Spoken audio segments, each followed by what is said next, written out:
национальный стандарт или лучший корпоративный стандарт, он обеспечивает безопасность или нет? Заканчиваю, Сергей. Следующий слайд, если можно, он уже почти последний. И вот мы вышли на такую ситуацию, что вот если вспоминать те ступени роста, то все, что под ступенями, это запрещено в реальный момент времени. И стандарт 1 во время А он разрешен, а во время С он уже недопустим, потому что его уровень требований не соответствует новым возросшим требованиям на тот, так сказать, отрезок времени. В то же время стандарты 2, 3 и 4, которые есть, они вплоть до времени С все могут применяться. И для того, чтобы мы могли не проводить дополнительные процедуры подтверждения соответствия, еще раз смотреть, в Европе проверили, нужно ли проверять в России, или так понятно, что эта продукция безопасна, вот эта работа сейчас ведется с активным участием Таможенного союза Российской Федерации. Мы хотим эти барьеры снять, исходя из духа и буквы как раз Всемирной торговой организации. И если говорить о соглашениях, которые мы должны сделать, хочу сказать вот совершенно откровенно перед этой аудиторией, что мы подписали со всеми странами раздел по техническому регулированию, где взяли на себя только одно обязательство. И то, которое в результате уже последующей работы мы с нашими коллегами из Штатов и из Европейского Союза признали ничтожным, потому что оно, так сказать, как бы легко преодолевается реальной практикой работы. Поэтому в этой части моя совесть перед аудиторией абсолютно чиста, и я могу заверить, что работали здесь, то есть тут никаких мин нет, а то, что касается санитарных, фитосанитарных мер, очень много сделано. Фактически вся философия нашей старой системы, особенно по ветеринарному контролю, была за летний период изменена в соответствии с нормами правил ВТО. Кое-что мы по свинине. Мы ошиблись, другие переговорщики, я тоже всяк не мы ошиблись, потому что когда ввели такие низкие таможенные пошлины на этот вид продукции, когда наша отрасль, в отличие от курятины, производство курятины, еще не встала на ноги, мы фактически нанесли колоссальный ущерб. И сейчас очень сложное решение, как выйти из этого. Последние два слайда реклама, но так как рекламу здесь, давать сильно нельзя, и я уже вышел, судя по всему, по времени, хочу сказать, что Центр международной торговли себя позиционирует как активный центр содействия развитию международной торговли. Можно вот предыдущий сайт, Сергей, я до такой же степени, да? Вот здесь есть такой сайт, который рассказывает о нашей активности. Мы практически уже в 30 регионах ведем большую пропагандистскую, обучающую работу по вопросам ВТО и максимально содействуем тому, чтобы люди понимали, когда может возникнуть торговый спор, как его нужно проводить и так далее. И приглашаю всех к слайду. А здесь изображен молодой министр Евразийской экономической комиссии, как наш эксперт, который был руководителем рабочей группы по переговорам, который был начальником Медведкова, вместе с господином Шуваловым вели очень активную практическую деятельность.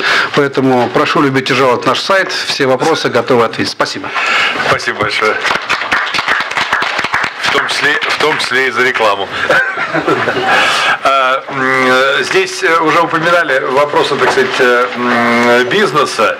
И действительно, у нас в процессе присоединения произошла ситуация, что в течение многих вот тех самых лет, о количестве которых идет дискуссия, бизнес, в общем-то, активно не участвовал в обсуждении, за исключением отдельных, так сказать, в первую очередь наших славных металлургов, которые очень активнейшим образом лоббировали присоединение к ВТО по понятным причинам. Но в данном случае надо сказать, что их интересы совпадали с интересами страны. И ряда других, в принципе, как-то бизнес отрешенно к этому относился. А уже при приближающемся присоединении, уже когда это был свершившийся факт, начались как бы заявления, что они погорячились, что в нашей отрасли многие, так сказать, упадут, многие прекратят свое существование и так далее. Вот с вопросом о том, что же происходит через полгода после присоединения к ВТО, что же, так сказать, делать бизнесу дальше, я бы хотел этот вопрос адресовать одному из представителей крупного строительного бизнеса, председателю совета директоров корпорации Баркли, Леониду Козинцу.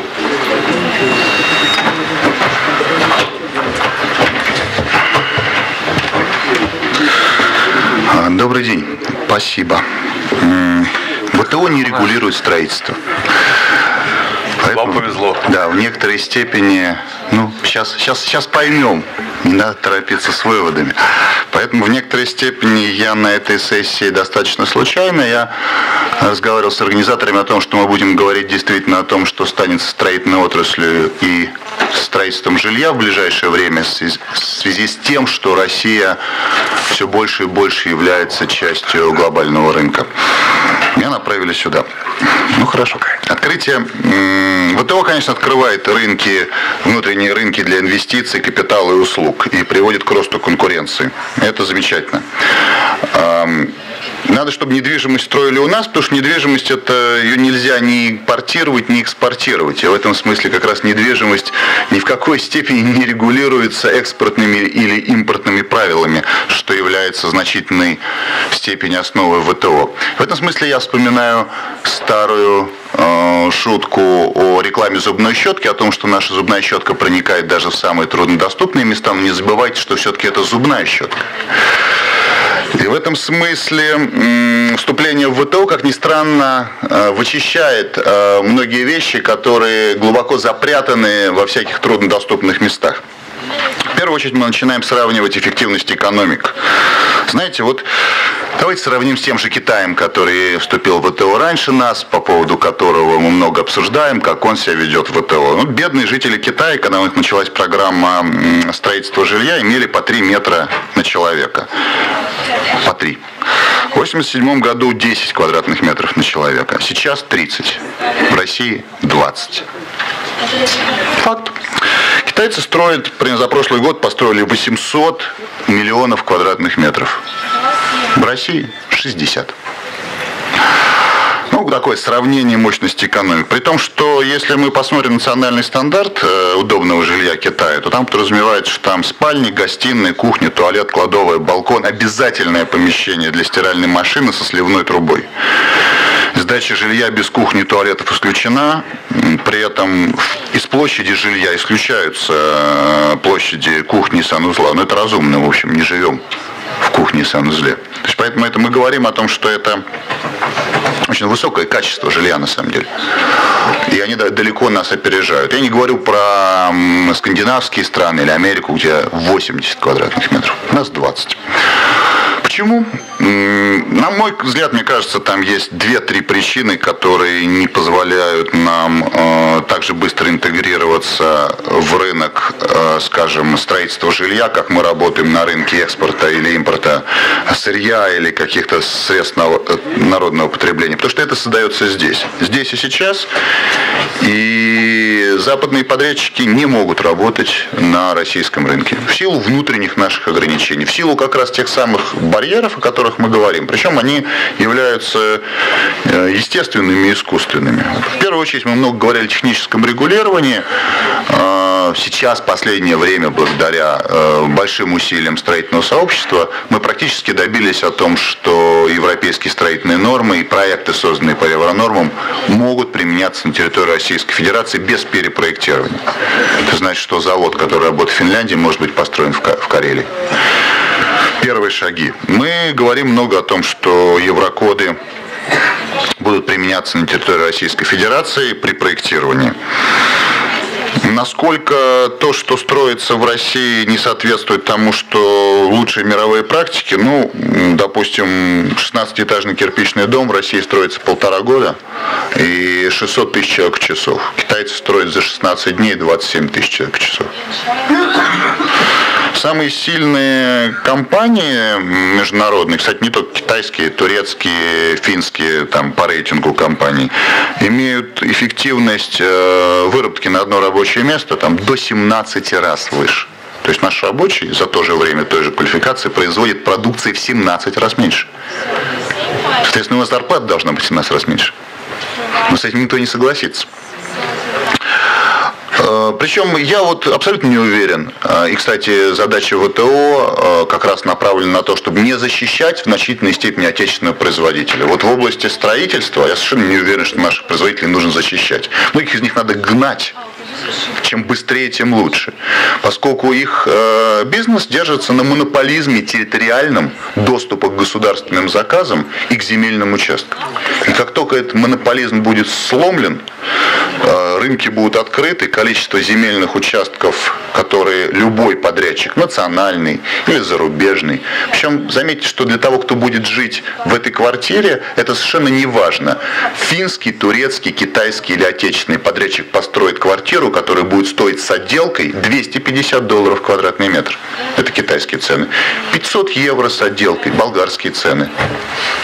Это продажная цена. С отделкой квартиры. И мы этого не имеем ровно потому, что эти эффективные строительные компании не могут пройти на отечественный рынок. Из-за того, что рынок земельных участков с разрешениями и сетями недоступен. Я не могу сегодня приехать в любой регион Российской Федерации, за исключением там предельно депрессивный, где губернатор там лично будет это обеспечен, но это уже никому не нужно. Но в средний регион. Я не говорю про Москву, Петербург, Московскую область, средний регион, и купить там на открытом рынке по публичной процедуре сразу, быстро несколько земельных участков под 1 000 000 квадратных метров с сетями, с разрешениями, с документами и просто начать строить. Не могу. Никто не может. В лучшем случае я могу купить какие-то земельные участки, как-то их откадастрировать, потом каким-то образом перевести их в жилье, договориться о сетях, потом о дорогах. В общем, все как обычно. За это время я сильно стану местным, я узнаю, кто местный эколог, начальник, пожарник, милиционер, начальник архитектурного бюро. То есть, весь тот же путь. Вот это первая ситуация. И вторая, наши технические требования, о которых Володя говорил уже, и которые пока еще далеки, но там, кстати, продвинуться легче, там продвигаются. И вот комиссия, наша рабочая группа, в смысле технического регулирования хоть как-то двигается. А получить нам нужно строить 140 миллионов квадратных метров в год, чтобы ситуация с жильем улучшалась. То есть просто метра на человека. Это такие признанные международные вещи. У нас нужно выделять земельных участков, готовых сетями, под 140 миллионов квадратных метров каждый год. В каждом регионе. Мы далеки от этого, предельно. При этом ВТО, это вызов, это оценка того, что мы делаем, и большие возможности. Если мы сумеем в рамках нашей работы с ВТО и с другими международными организациями все-таки сделать рынок земельных участков в России большим и открытым, технические нормы регулирования, требования, правила разумными и не сдерживающими, и создадим здоровую конкуренцию между отечественными строителями, девелоперами и тем, кто захочет на этот открытый рынок прийти снаружи, мы получим то, что мы хотим: метры для человека каждого жителя в год и решение жилищной проблемы, которая является, по оценке всех жителей, одной из 3 важнейших проблем, волнующих любого жителя нашей страны. Спасибо. Спасибо большое.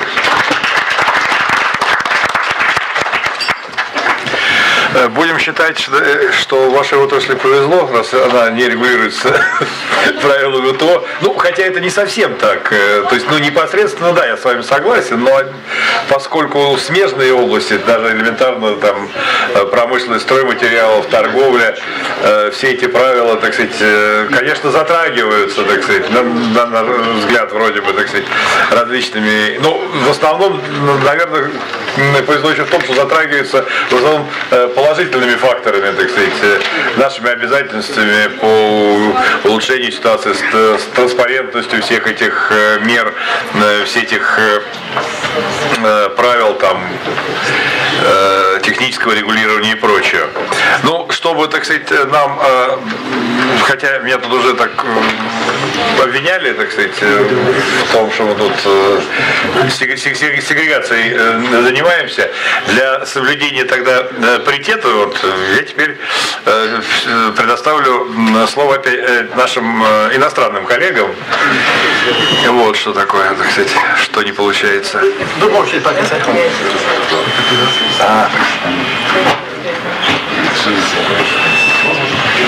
Как говорится, небольшая техническая заминка.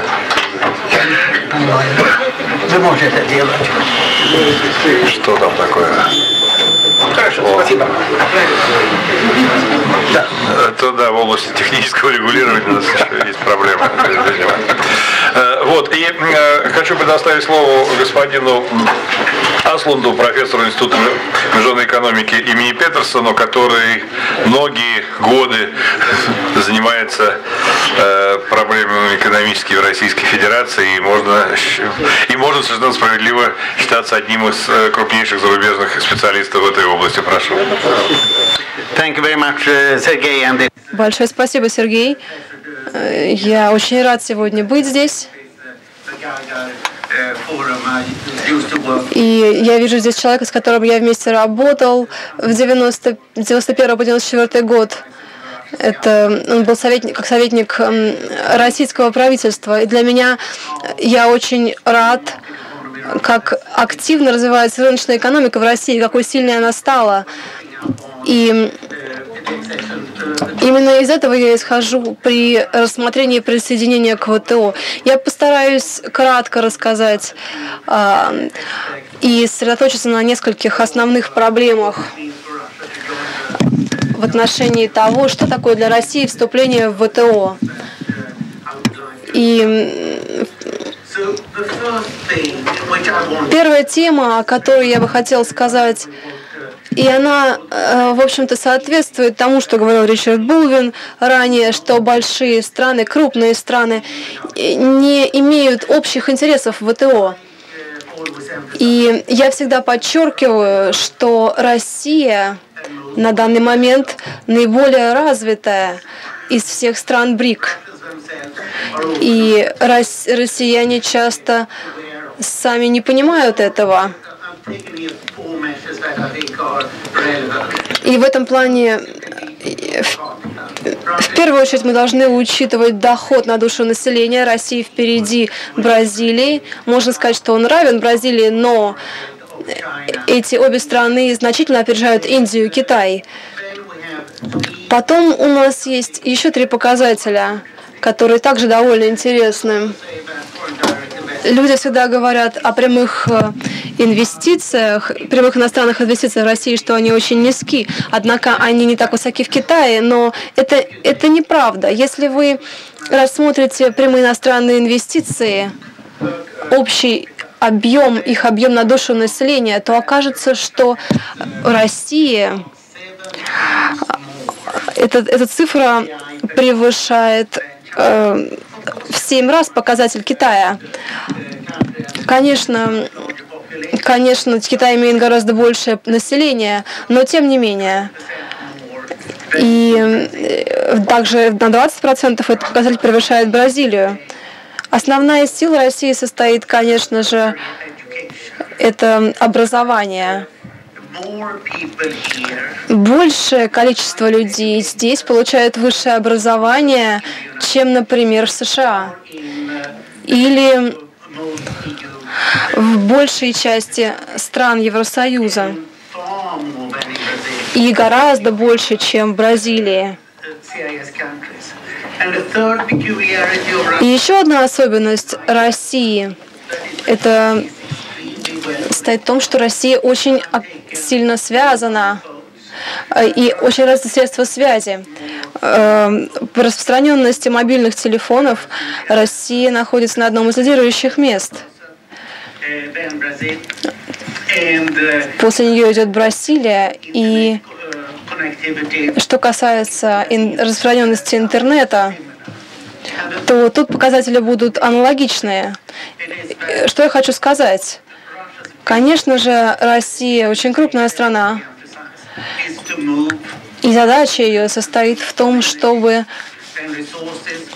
диверсифицировать свою экономику и уйти от развития, которое основано на природных ресурсах, и начать развитие, основанное на человеческом капитале. Что касается торговли, то это значит, что все очень по-другому. И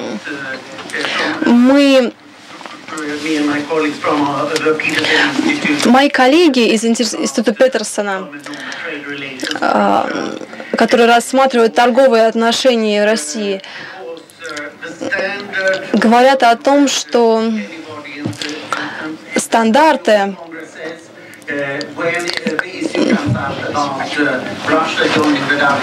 что при вступлении в ВТО мы не должны совершать те же самые ошибки в отношении России, как они были совершены в отношении Китая, потому что это стартовая точка, из которой мы исходили. Но это не так. Россия и Китай на самом деле очень разные. В первую очередь я должен сказать, что Россия гораздо богаче, в 2,5 раза богаче. Если судить по доходу на душу населения, 90% экспорта России – это товары, сырьевые товары. Но, тем не менее, в производстве Россия не является конкурентоспособной, просто потому что зарплаты в России слишком высоки. И еще одна причина здесь состоит в том, что в России значительно развита внутренняя индустрия программного обеспечения. То есть у России есть серьезные причины для того, чтобы защищать права интеллектуальной собственности. Что касается дефицита текущих счетов, то в отличие от Китая, в России нет заинтересованности в том, чтобы накапливать резервы. И в 2009 году резервы составляли... Это также значит, что у России есть причины для того, чтобы быть гибкой в отношении политики обменных ставок.